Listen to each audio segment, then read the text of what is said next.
Bom dia a todos. Meu nome é Vitor Oliveira Moraes. Estou aqui para realizar a defesa do meu curso de graduação, do curso de Engenharia de Controle e Automação na Unesp de Sorocaba. O meu projeto é a implantação de um sistema embarcado para a coleta de dados de geração fotovoltaica no campus inteligente e foi orientado pelo professor Dr. Eduardo Paciência Godoy.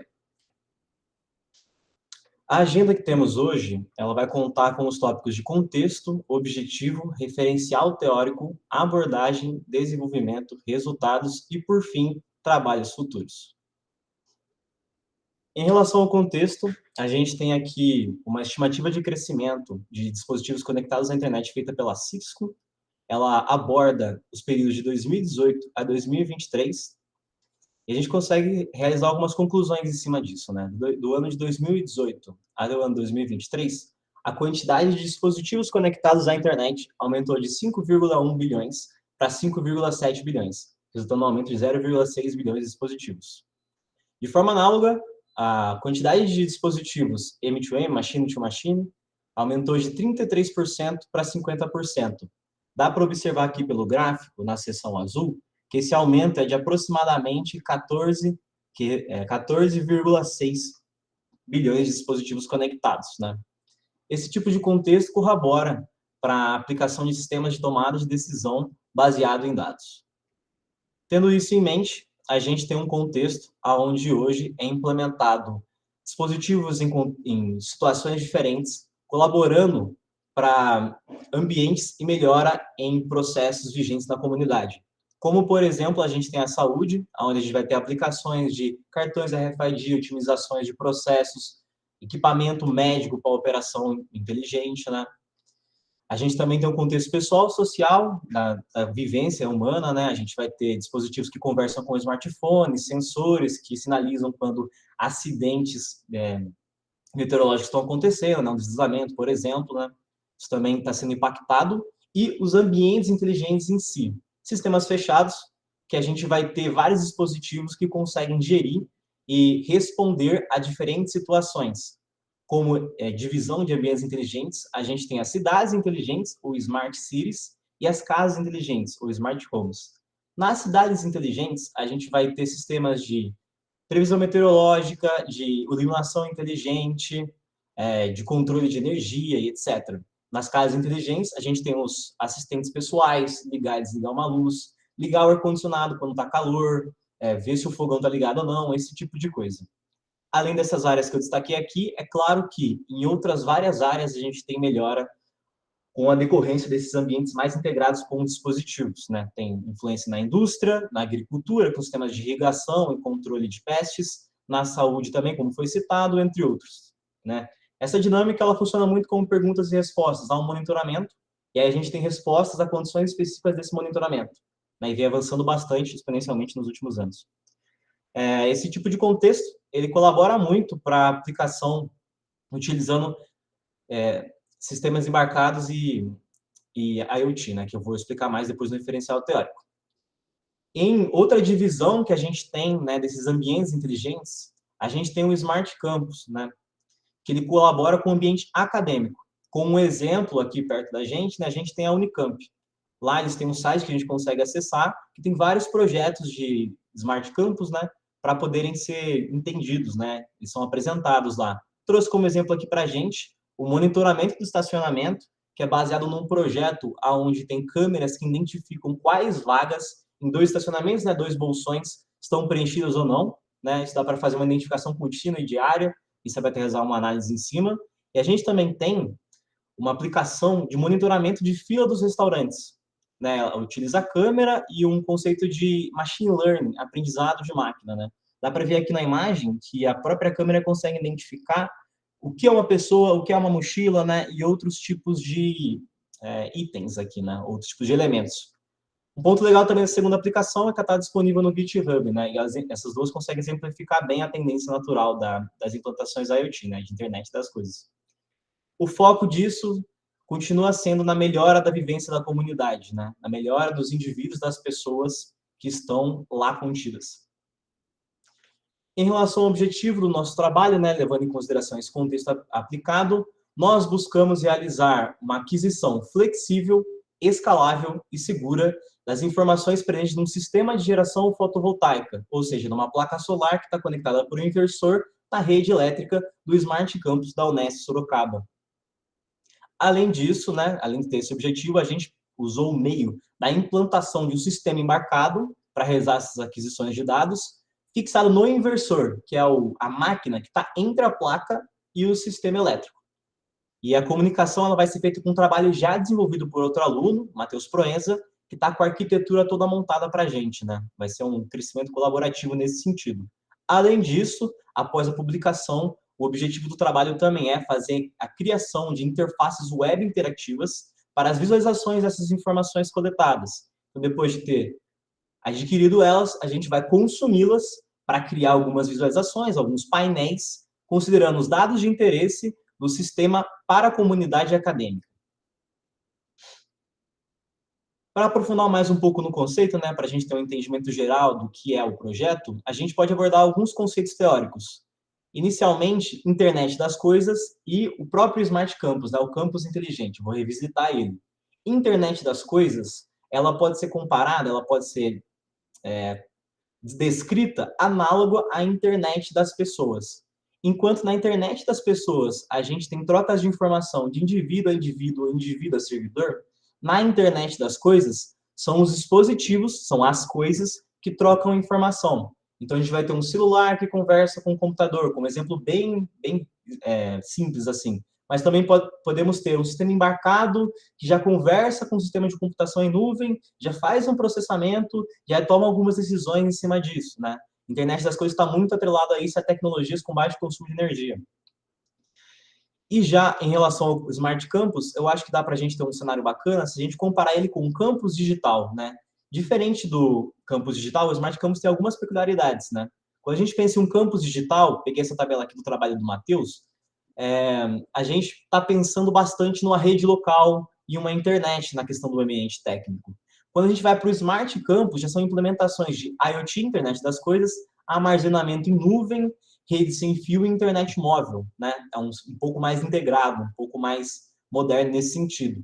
Em relação à aplicação, no campus digital, a gente vai ter uma biblioteca, educação à distância e ensino digital. Agora, no Smart Campus, a gente já dá um passo a mais. Tem uma biblioteca inteligente, né, com várias interações e dispositivos para melhor aprendizado. Tem ensino com realidade aumentada, né, que é pegar o celular ou alguma câmera e apontando para um lugar, você vem interagindo entre o ambiente físico e o digital, né? E também tem o Smart Classroom, que seria mais um local para aprendizado, já mais integrado com o conceito de digital. E em relação à gestão, no campus digital, a gente tem um sistema isolado, cada um ali conversa por si só. E no Smart Campus, a gente tem um sistema compartilhado, né? Os dispositivos, eles podem ver quais são as variáveis, né? Os contextos, os valores que estão em outros dispositivos, e já tomar uma decisão. Daí que vem muito da inteligência da aplicação. Também vale a pena a gente destacar os sistemas embarcados em si e o protocolo de comunicação MQTT, né? O sistema embarcado, de acordo com Alicia White, ele é muito focado em ser um sistema computadorizado, construído visando um propósito de sua aplicação. O que isso quer dizer? Que é um computador, um sistema computadorizado, né, um chip, placas, que ele está visando uma aplicação específica, não algo genérico, né? Ele tem, há discussões do quão genérico ou não isso pode ser, mas ele busca muito economia de volume, de espaço, né, no espaço real, assim, uma placa menor, e de economia, no sentido tanto energético, né, gastar menos energia, né, quanto econômico. Geralmente, via de regra, são dispositivos mais baratos.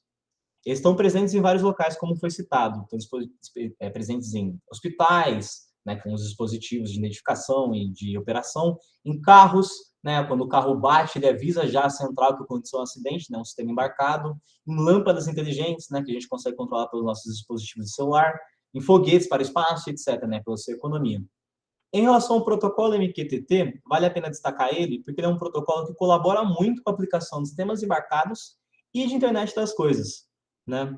Ele funciona com um pouco gasto energético, a comunicação é bidirecional e é muito escalável, né? A estrutura dele, ela é baseada em 3 elementos. O primeiro é o publisher, que publica, o broker, que realiza a gestão dessa questão de receber e enviar informações, e o subscriber, que vai consumir a informação publicada. Aqui, para nossa visualização, dá para identificar esses três caras. O primeiro aqui seria o publisher, é um sensor de temperatura, né, que está enviando de alguma forma essa informação de 24 graus Celsius para o broker.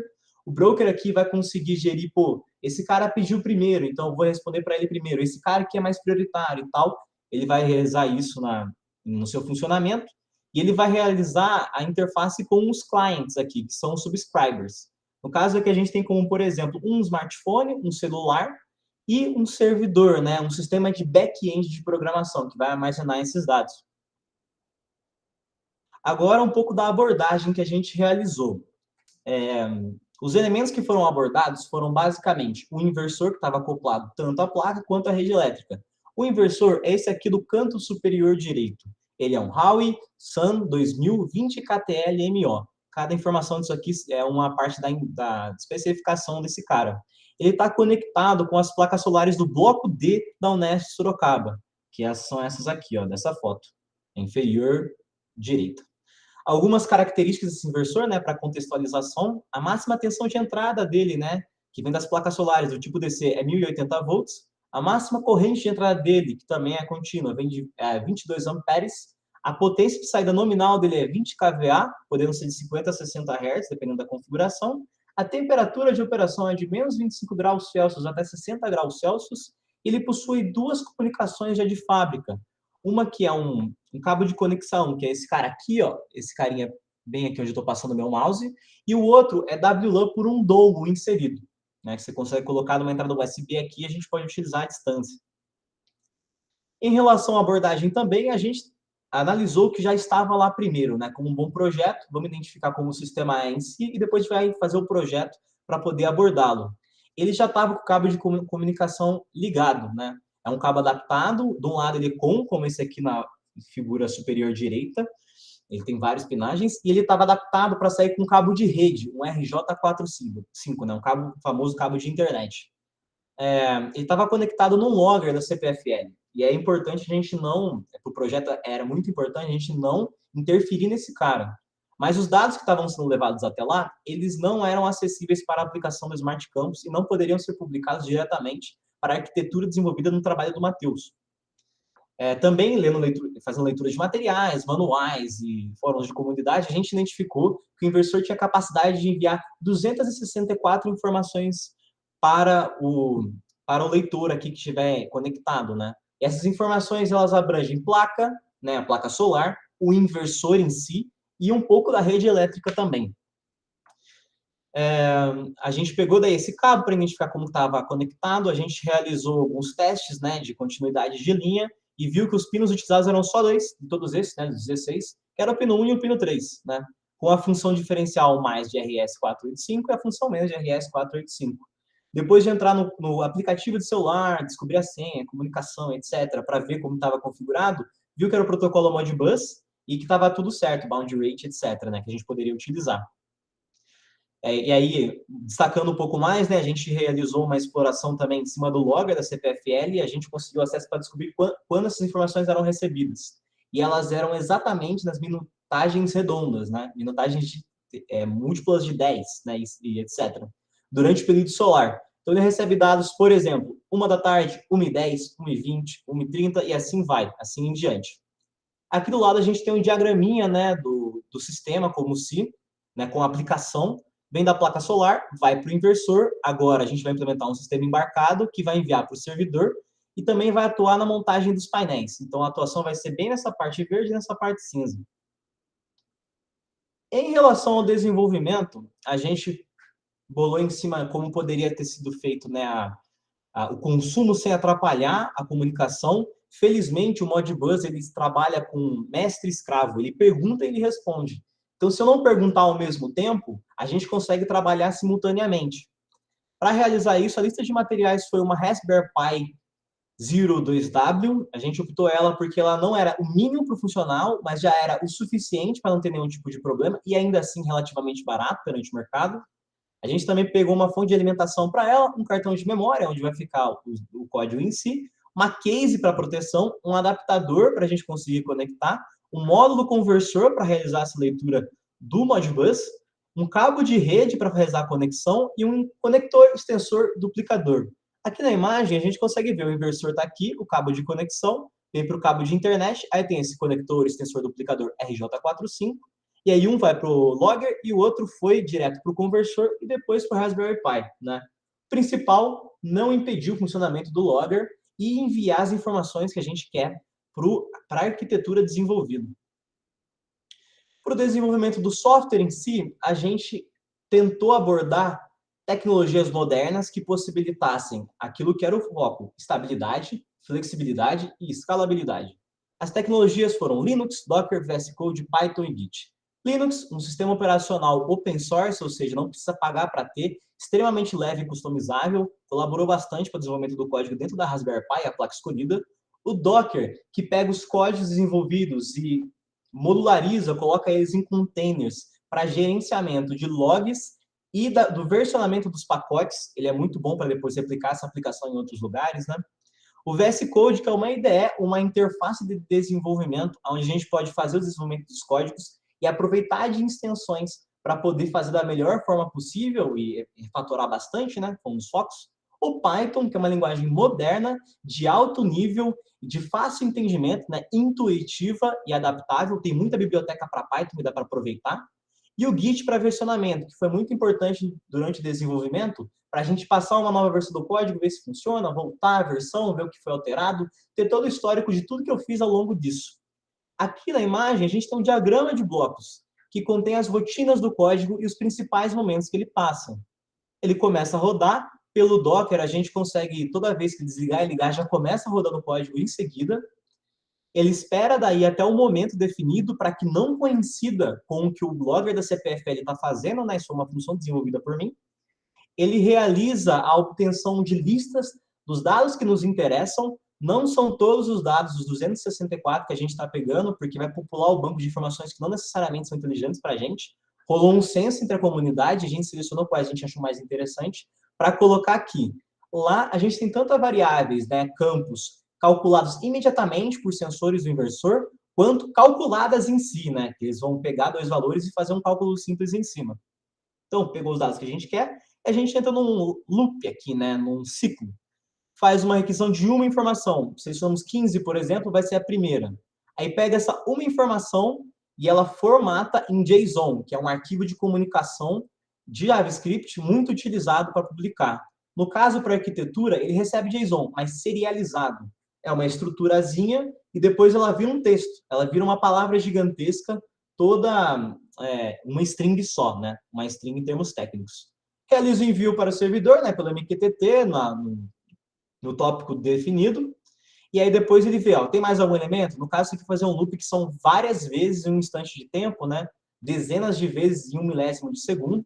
E aí, quando acabar a lista, ele falou, beleza, já peguei todos da lista, vou voltar e esperar para o próximo momento que eu deva fazer essa consulta, para não ter a interferência com o logger da CPFL. Para o desenvolvimento, eu peguei essa imagem aqui das pastas, que eu acho que traz uma boa visão, vou passar por cima do que foi feito. E as dependências utilizadas foram o parro.mqtt, pode ser qualquer versão dele, o PyModBus maior ou igual que a versão 2.1.0 e menor que a versão 3.0. E também a biblioteca, né, a dependência PyTZ maior ou igual a 2019.3.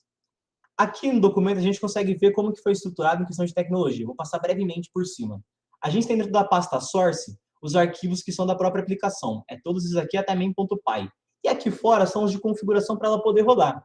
O git ignore, ele funciona para a gente poder excluir os arquivos que não são interessantes, informações sigilosas, que vão ser subidas no repositório do Git, para o controle de versionamento.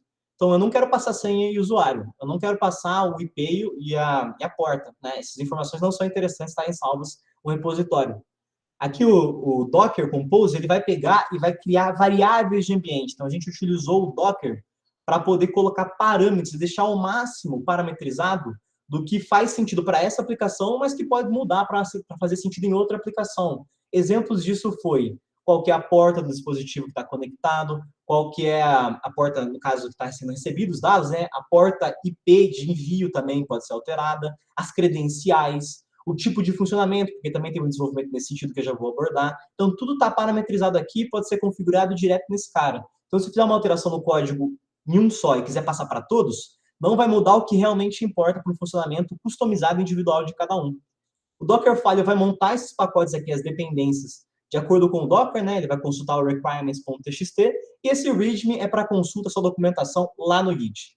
Dentro do source, a gente tem umas pastinhas também, e tem que seguir muito conceitos de software limpo, né? Clean code, para todas as funções serem pequenas e elas serem tranquilamente acessíveis e entendidas. Aqui no primeiro, a gente tem o MQTT, que realiza a comunicação MQTT. No segundo, a gente tem a questão da obtenção de dados do inversor. Aí eu também fiz um modo offline, quando não estava o inversor conectado para fazer testes, ele cria dados figurativos, né, dados fictícios para testar. Temos a documentação, né, aqui está descrito todas as variáveis, os nomes delas, para a pessoa poder acessar facilmente pelo código. A gente tem a biblioteca base solar, que ela realiza a conversão da onde estão as informações do inversor, né, uma biblioteca da comunidade. Ela pega lá qual que é o byte que está e traz para a gente, depois eu vou abordar a tabela, que fica um pouco mais claro. A gente também tem o Docker Log, que eu fiz um sistema de log para a gente identificar o que aconteceu em certos momentos do dia, né? Ele vai logando o container do Docker, depois você pode acessar para ver, né? Logar e ver o que está acontecendo, né? Informações que a gente publicou nesse local. E o wait to certain time, que é para esperar até o momento correto. No main, vai ter a principal função de código, né? Aquele que está dentro daquele diagrama de blocos que eu passei. Então, práticas de código limpo, né? Importando bastante, parametrizando bastante constante, né? Variáveis de ambiente para acesso, e tentando fazer as funções o mais simples possível, né? E cada uma fazendo uma coisa só. Então, a gente tem aqui, vou passar bem basicamente por cima, temos a importação, etc. Aqui embaixo a gente vai ter o início dele, né? Logando aqui naquele container do Docker. A conexão do cliente, né? Para fazer a conexão com o servidor. Esperar até o momento certo a primeira vez, né? Tem que esperar até certinho os 10 minutos lá para não bater. A gente pode configurar daí que nessas constantes, ó, vai ser de 5 em 5 minutos, vai esperar 0 entre uma informação e outra, e vai ser 2 minutos depois de quando o CPFL lê. Então, se é 10, vai ser 12, 22, 33. Né? No caso de 22, 27, né? A gente está em 5 em 5 minutos. Depois espera mais, tem um response aqui de tempo, né? Que é esse que está zerado. E depois ele vai passar para a função principal. Aqui eu também dividi para ficar bem descrito quando for analisar o código, o que são variáveis imediatas e são calculadas, né? Na prática não muda nada, tem muitas variáveis calculáveis que a gente pode dar como imediatas, mas eu achei legal, já estava com essa informação lá, vamos utilizar o que tem, vamos deixar separado, né? Aqui ele faz um log da informação enviada e da unidade dela, pega ela, faz o log, formata para aquele formato do JSON serializado, né? Um arquivo de comunicação, e envia o dado para a arquitetura já existente. Aqui é um exemplo dos dados, né? A gente pode ver que a gente tem o nome do campo, o tipo de dado que está sendo enviado, né? A unidade dele, a posição em byte e o tamanho. Aí é legal identificar que a posição do byte, né, lá no 3073, e o tamanho é 2, então o próximo vai ser 75, né? O tamanho é 2, o próximo vai ser 77, né? Tem vários exemplos aqui, um trabalho tem 2 anexos de páginas com que a gente pode coletar, e depois eu posso abordar mais um pouco lá nos resultados, o que a gente realmente está usando no painel. Agora, para a montagem do painel, a gente utilizou a arquitetura existente com Grafana, que é onde estão os painéis em si, e o InfluxDB, que é a linguagem de comunicação, né, o banco de dados, e o InfluxData, que é a linguagem de comunicação, para o banco. Conversamos e achamos que valeu a pena de ter dividido em 2 telas principais, né? A primeira tela principal, 2 telas, a primeira tela principal, que contém a apresentação do projeto e dados instantâneos do funcionamento, e a segunda com os dados históricos, né? Time series, né? Dados que variam ao longo do tempo para análise e consumo dos dados. O modelo básico do exemplo de código utilizado dentro do Grafana com a linguagem InfluxData do InfluxDB é esse aqui do canto superior direito. Aqui a gente tem, né, da onde está pegando o bucket, o range que eu vou querer pegar, quando começa e quando acaba, e os filtros aplicados, que é o measurement do paciência, com a aplicação de geração solar, a id do sun, no local bloco D, que é onde está o inversor, e a variável em si que a gente quer, no caso, potência ativa aqui. Houve uma problemática. Não teve todas as informações que a gente queria lá. A gente queria uma informação que precisava ser calculada, precisava ser identificada no que a gente tinha presente. No caso, a energia transmitida pelo inversor, ela não era pontual de quanto está sendo naquele instante. Ela era somando, ela acumulava até o fim do dia. Então, se eu começo com 0 de energia convertida, vai subindo para 3, 9, 12, até chegar no fim do dia com tantos watts-hora que não são exatamente naquele momento, né? A gente não poderia ver como varia ao longo do dia, se passou uma nuvem, se reduziu ou não. Então, isso precisou ser calculado com o desenvolvimento, que vai ficar como legado do projeto, que a gente fez com o Influx Data, né? Teve um estudo da documentação, e no caso eu trouxe um exemplo aqui para as três problemáticas, né? A primeira foi energia por dia, né? Tipo, ao longo de instantes de tempo, por hora por dia, por minuto por dia. Energia por dia no mês, né? No último mês, quanto foi de energia a cada dia que a gente teve, e energia por mês no último ano. Foram três informações que a gente quis pegar. O código só alterou duas coisinhas, teve um trabalho grande em cima disso, né? Mas a gente chegou nesse código simples. Um range, no caso aqui é para o último mês, né? Last month, último mês aqui, menos um mês. E aí, no caso do mês, ele tem um aggregate window, né? Ele vai juntar a cada dia e pegar o último dado. Então, ele resolve essa questão da energia convertida desde o último mês, porque ele vai pegar o dia e pegar o último. Então, é só o que a gente precisa. E aí, vai montar o gráfico para a gente, né? Por dia. É análogo que foi implementado para os outros, né? Esse cara aqui, ele faz por hora, ele pega cada hora o último dado e o último dado presente e o anterior, subtrai um de outro, a gente tem um período. Aí divide, a gente consegue a energia. E o do ano, mesma sistemática, a gente vai pegar o ano inteiro no último mês, somando daí os dias, né? Essa é a questão. O Grafana também tem um ganho bem bacana, que é a questão dos alertas. Então, a gente também configurou os alertas dentro do Grafana. Lá, se parar de receber o dado, você vai configurando o seu e-mail, receber uma mensagem, olha, o sistema caiu. Os problemas comuns são X e Y. Por favor, identifique. Então, você vai poder lá ver o que aconteceu e já voltar com o sistema no ar assim que cair, no máximo em 24 horas. Para isso. Agora, em relação aos resultados, a gente teve a implantação do hardware, que a gente pensou em fácil manutenção e precaução contra causalidades, né? O inversor estava aqui, agora a gente tem a plaquinha bem aqui embaixo, ó, essa é ela, com dois cabos, um cabo de alimentação e o cabo de conexão com comunicação do próprio inversor, né? O envio é por Wi-Fi, mas o recebimento é por cabo. A gente colocou o conversor aqui, colocou um tubo de aquário grande para não ter mau contato e alguém ficar mexendo, né? A gente fechou com fita Hellerman, prendeu com fita Hellerman aqui em cima. E o cabo de energia, ele foi passado pelo conduíte aqui até ficar dentro da caixa de força do inversor, né? Para estar bem protegido. Aqui está o divisor, né? Do cabo de rede. Ele vem, um vai para o logger que está aqui atrás, aqui em cima, e o outro vai efetivamente aqui para esse cabo aqui embaixo da conexão. Ganhos bacanas da instalação. A gente teve acesso remoto, então, na pandemia foi muito bacana a gente poder acessar a qualquer momento, não estando local, a Raspberry Pi para ver o funcionamento dela. O que aconteceu? Se deu problema ou não. Isso foi bem bacana. O controle de versionamento do Git também colaborou com isso, né? Eu posso subir no Git, dar um Git pull lá, que a gente puxa as alterações, já rodou. E ficou bem escalável, né? Tudo modularizado em questão do software, a gente pensou muito em código limpo, né? Nesse quesito, foi um valor que a gente deu para o projeto aplicado. Em relação aos resultados da visualização, né, o que a gente conseguiu montar, a gente primeiro tem a tela principal, começamos com uma apresentação, tentamos seguir vários conceitos de UI aqui, né, da interface do usuário, me importando bastante com o HTML que eu desenvolvi para que fosse tudo responsivo.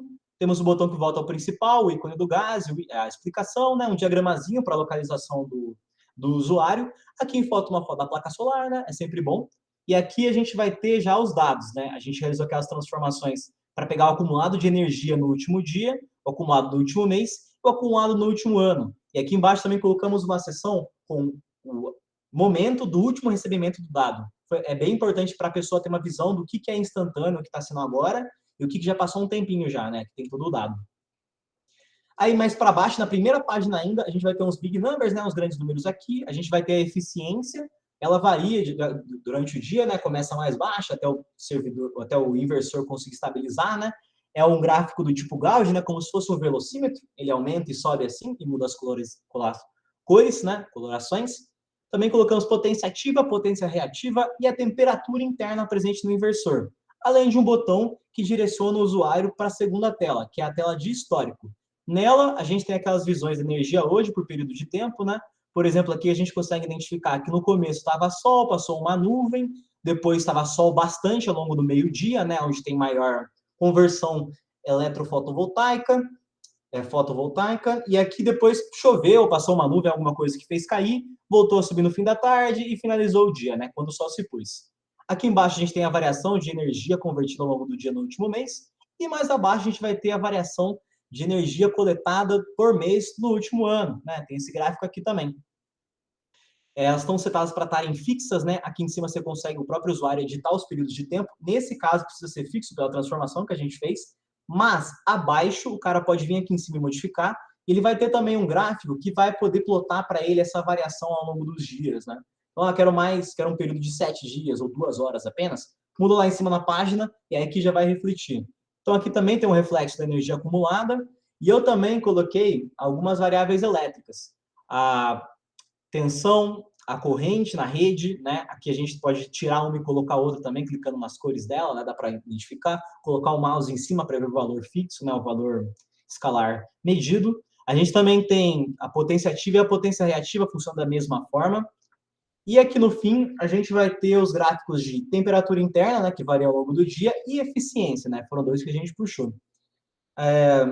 Um ganho também bacana da utilização do Grafana é que, além de, se a pessoa quiser consumir do banco, ela pode vir aqui, clicar no gráfico que ela quer e clicar exportar CSV. CSV é um arquivo de dados, é uma estrutura de arquivo de tabelas, que é dividido por um caractere especial, e a pessoa vai poder utilizar para fazer análises em cima. E isso conversa muito com possibilidades futuras. Além disso, foi pensado e refatorado nessa visualização